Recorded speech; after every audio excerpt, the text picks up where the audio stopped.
Masu kallon barkamu da daga hutun rabu lokaci da fatan kuna cikin koshin lafiya. Ka kuma ta tattaunawa da babban malam wato Sheikh Aminu Ibrahim Daurawa a cikin shirin na kuma tar albarka wato tarbiyya ta gari jari. Malam kamu je hutun rabu lokaci muna magana akan cakuduwa tsakanin yara, musamman an yi bayani akan bangarori da cakuduwa mai kyau da kuma mara kyau. Tambayar da muka yi malam kamu je hutun rabu lokaci, shin iyaye za su iya maye gurbin wannan wasannin da ake so yaro yi da yan uwan shi yara misali? Su yara ne sai ka kasa su kashi uku. Akwai yara mata, akwai yara maza, akwai na gida ɗaya, akwai na waje, su haɗu da na waje. Wani gidan za a ga alhamdulillah cike yake da yara, to sai dai yaran akwai shekaru akwai maza akwai mata. Abinda ake so mata a ware su yi wasan su na mata, maza a ware su yi mata, amma ya zama wasan an masa tsarin da ba irin wanda za a ji rauni ba ne ko a ji ciwo, ba kuma irin wanda za a dinga kwatanta wani abu da aka gani a waje bane, kamar wasan kokawa ko wasan duka ko wasan runguma, ka gani, ko matsala wani abu da suka gani na fim, kwaikwayon wani abu da suka gani na fim, kamar da na faɗa wancan yaron yana ɗaukan yaro yana dire shi da ka saboda ya ga fim ɗin yan kokawa sun dira wani da ka, ko kuma ya tsalle ya faɗo kan yaro, ka gani, kaga kokawa da suka ga ana yi ne, ko na irin na dambe, ko kuma su ga irin wani yaro an turo shi daga sama ya faɗo, ko kuma irin wancan da za su ga namiji ya rungo mace suna rawa, su ma su kama runguma da rawa. Kaga duk waɗannan abubuwan sai mun sa ido, da mun ga za a yi ko wani ya ɗauko wani abin ƙarfe ko abin duka ko abin jin rauni, da mun ga wannan sai a ce kai amfanin babba yana kusa kenan, ana wasan kana kallo, da kaga za a fita daga wasa ya koma faɗa ko koma cin zali ko kuma za a ji rauni sai a sa baki. Amma yara su ce ku je ku yi wasan ku, su kuma su je su kama nasu harkokin, sai kuma abu ya ɓaci sai ka ji an ce iya su rugo da gudu, wani ai ya caka ma wani wuka, wani ya buge wani ya turo wani daga sama. To kaga irin waɗannan abubuwan dole sai mun tsaya. To haka nan lokacin da yara kuma za su haɗu da na waje, dole su ma sai mun duba. Ai muna yara akwai wani abu da iyamu suke mana, da mun zo da aboki sai ce kai ina ka samu wannan, sai ce tafi a kori abokin, cikin ƙara ganin ka da wannan yara, an ce ɗan gidan yayansa ba sa tura shi makaranta. So daga makaranta ya kamata a ce da masallaci, a tafi da yara masallaci, kuma a koya musu yadda muke gaisawa, mu yi zumunta, su ma su dinga gaisawa. In ka taho da yayanka, na taho da yayana, mun je masallaci, yadda muka gaisa su ma yaran su gaisa, ko ya gabatar da kansa ga abin nan ɗinsa. Da yawa idan iyaye muka haɗu da su a masallaci ko muka haɗu a wani guri ya taho da ɗansa, irin tambayoyin da ke yaron sai ga uban yana jin daɗi da sauransu, kuma ga wani yaron bai san wasu abubuwan ba. Zan tambayi sunansa, sunan babansa, shekarunsa da daɗin da aka haife shi, sai ga yaro yana da yace dole ku sa shi dai ya haddace waɗannan, ka rubuta masa a takarda ranar da aka haife shi da watan da aka haife shi da shekarunsa ya haddace. Sannan tambaye shi kana da yan uwa, suno ne maza ko mata, ya sunansu, wacce ce yaka wacce ce kanwarka. Ya kamata yaro ya san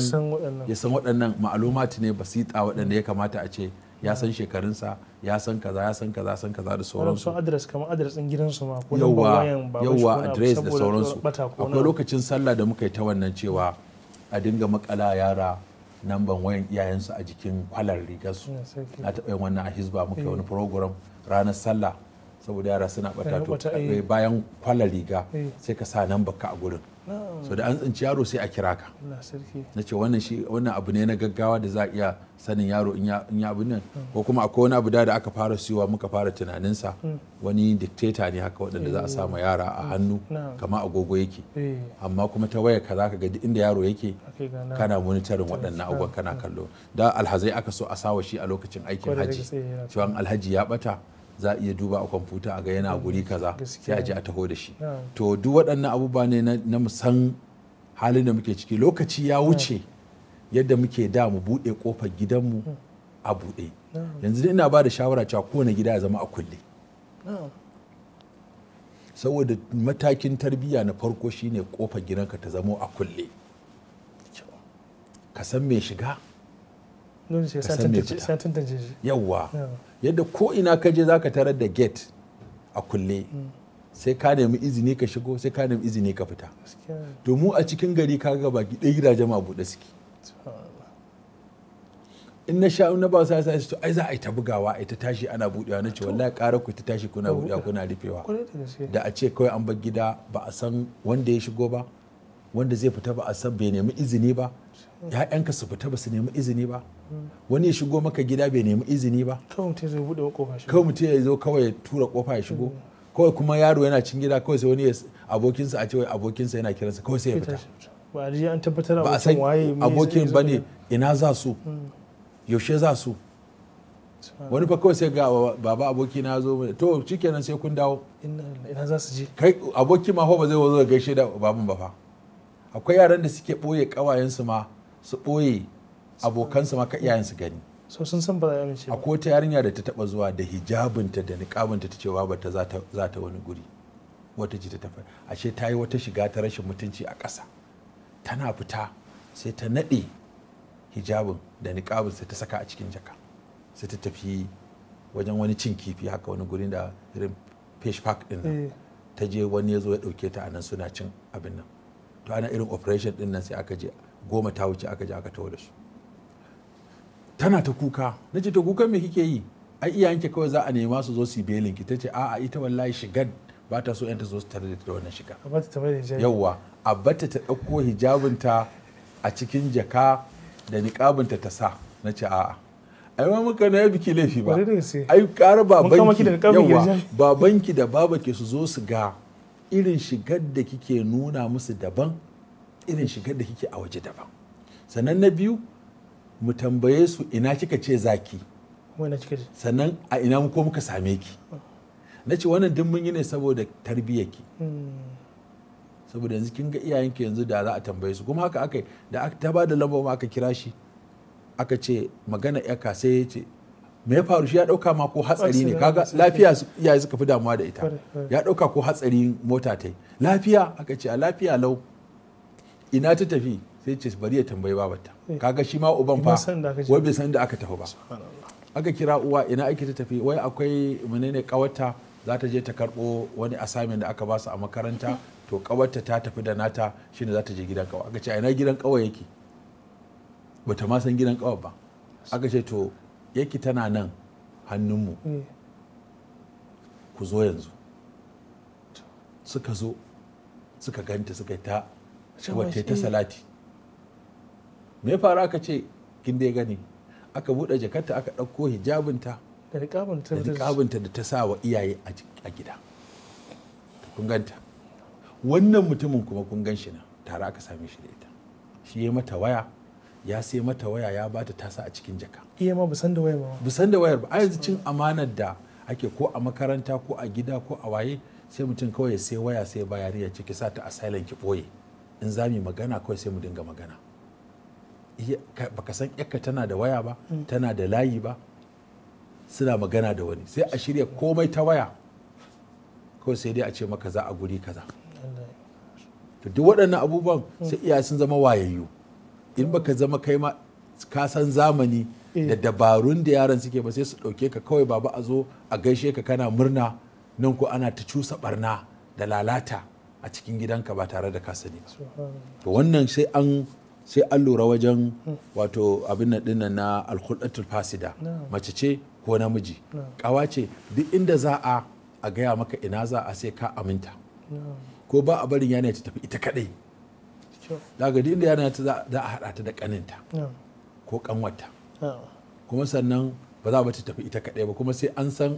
an yi waya ma da inda za ta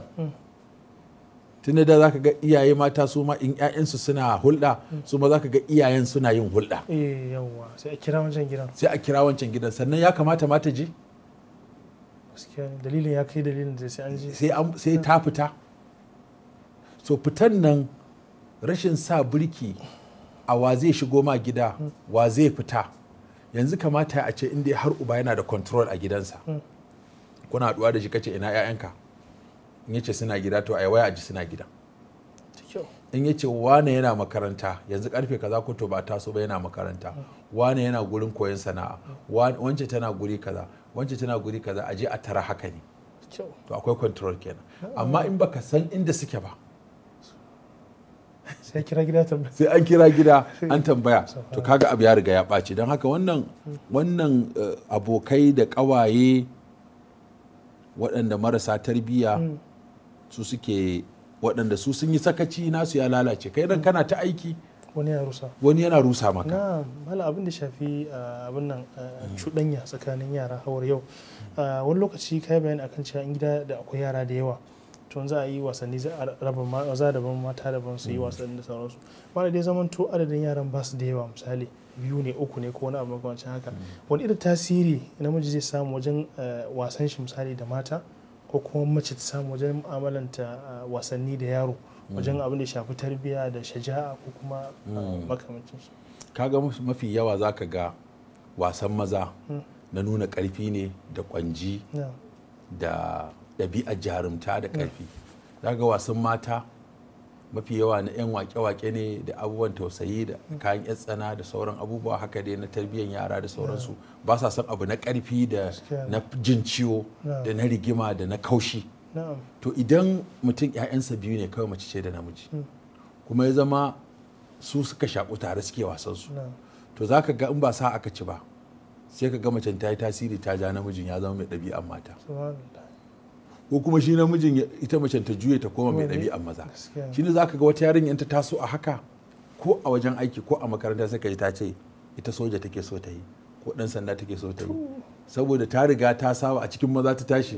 ba a ware mata wasanta na mace, za ta tashi da irin ɗabi'a irin ta maza, ka ga ta fi son ta juye ta koma namiji.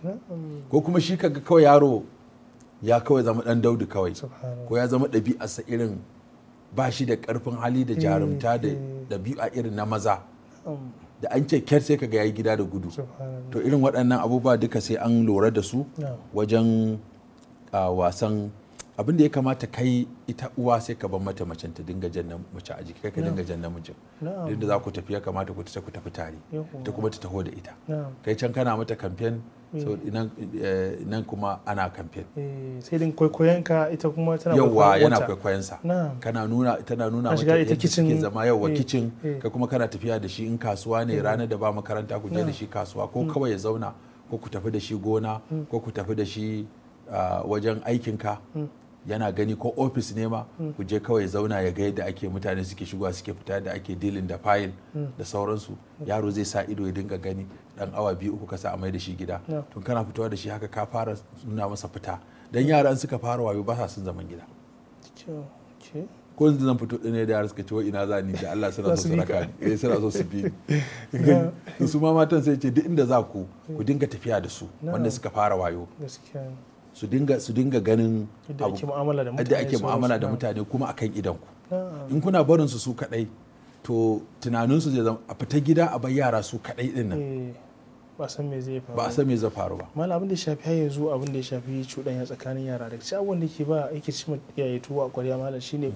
gashi suna kokari sun tsaya tsayin daka abin da ya shafi tarbiyya, amma tsoro suke idan yara suka je makaranta, wani lokaci kila an fita break, wani yaro zai dawo gaji, da bai iya zagi ba yanzu ya fara dan zagi. To malaya mutum zai kokari ya sa katangan karfe a irin wannan matsalolin misali, ko kuma a dole sai an bata sai mu kuma mu zo mu sake gyara a gida, ko kuma akwai katangan da sa kafa kungiyar iyaye a makaranta, da kuma ziyartar da iyaye za su dinga yi makaranta. Ya zama kawai in ka kai ɗanka makaranta ba kawai sakan musu za ka yi ba, a'a kai ma kana makarantar, ka biya makaranta, ka tabbata yaro ya je makaranta, ka duba littafinsa in ka dawo, aikin da aka yi masa kaga na yau ne, sa hannun na yau ne, ka duba sababbin rubutu da yi, sannan kuma ka gaya ma yaro ɗabi'arka, ko ka gaya malaman makaranta ɗabi'ar yaranka da irin abubuwan da yake. In kaga wani sabon abu ya shigo, kai kokari ka sanar da makaranta. Da yaro na baya kaza, amma yanzu na ga yana kokari bangaren karatu, amma na ga yanzu baya son zuwa sallah, ko kuma na ga cewa yana faɗa wasu kalmomi da na san ba a ajiye koye su ba. To ya kamata su ma a makaranta wajen yaran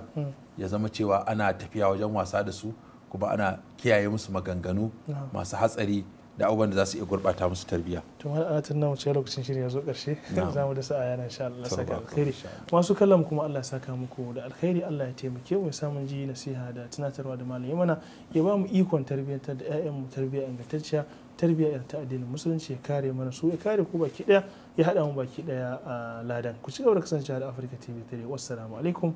wa rahmatullahi wa barakatuh.